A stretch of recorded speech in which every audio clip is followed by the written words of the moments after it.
Paris অলিম্পিকে ভারতের ঝুলিতে পদক। 10 মিটার এয়ার পিস্তলে ব্রোঞ্জ জিতলেন মনু ভাকার। এই মুহূর্তে সব থেকে বড় খবর, গোটা দেশের নজর ছিল আজকে। কৌস্তব রয়েছেন টেলিফোনে আমাদের সহকর্মী। কৌস্তব, কোন পথে পদক? দেখো, মনু ভাকের এর কথা যেটা আলাদা করে বলতে হয় প্রত্যাশা ছিল, এবং মনু ভাকের তোমাকে যদি টোকিও অলিম্পিকের কথা বলা হয়, এই টোকিও অলিম্পিকে মনু ভাকের কোয়ালিফাইং রাউন্ডে পিস্তল খারাপ হয়ে গিয়েছিল এবং কাঁদতে কাঁদতে তিনি ওই জায়গা ছেড়ে দিয়েছিলেন, যে যেখান থেকে শুটিং করা হয় সেখান থেকে তিনি সেই জায়গা তাকে ছাড়তে হয়েছিল কাঁদতে কাঁদতে মনু ভাকেরকে।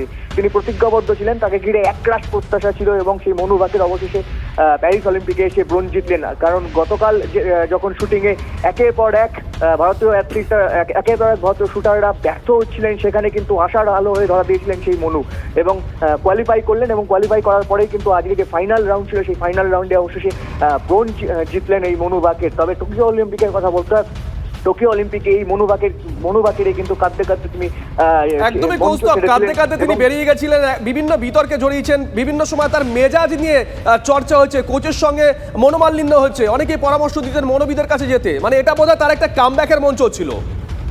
অবশ্যই দেখো, কামব্যাকের মঞ্চ, কারণ মনু ভাকের বিভিন্ন যে সমস্ত ইভেন্ট বলা হয়, কমনওয়েলথ গেমসে তিনি এর আগে শোনা জিতেছেন, মানে শুটিং বিশ্বকাপ যে ইভেন্টগুলো হয় সেই শুটিং বিশ্বকাপে একের পর এক পদক জিতেছিলেন।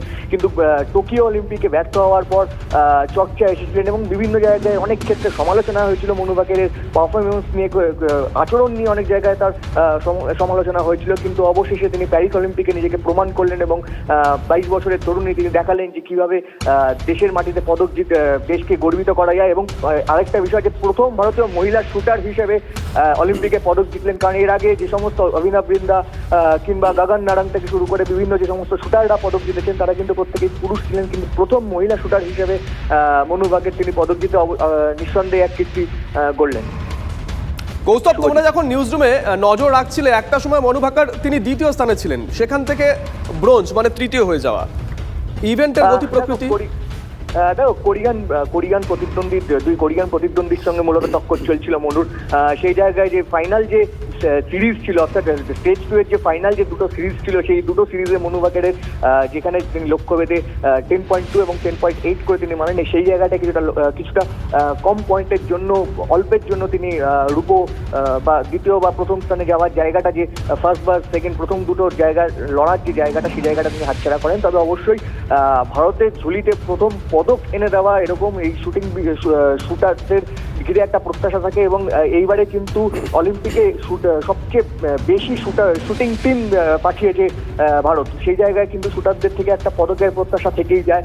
গতবার যেরকম টোকিওতে আমরা দেখেছিলাম যে শুটাররা ব্যর্থ হয়েছিলেন, সেই জায়গায় কিন্তু শুটিং এ অবশ্যই আশার আলো হয়ে ধরা দিচ্ছিলেন এই মনু ভাকের গতকাল। এবং আজকে তিনি পদক জিতলেন, নিঃসন্দেহে এক অবিশ্বাস্য কীর্তি। এবং যেটা না বললেই নয়, যে প্রথম ভারতীয় মহিলা শুটার হিসেবে কিন্তু তিনি অলিম্পিকে পদক জিতলেন। এর আগে যে সমস্ত রাজ্যবর্ধন রাঠোর যারা যারা পদক জিতেছিলেন, তারা কিন্তু প্রত্যেকেই পুরুষ ছিলেন। অভিনব বৃন্দা বা গগন নারাং, সেই জায়গায় কিন্তু ধন্যবাদ কৌস্তব, ধন্যবাদ।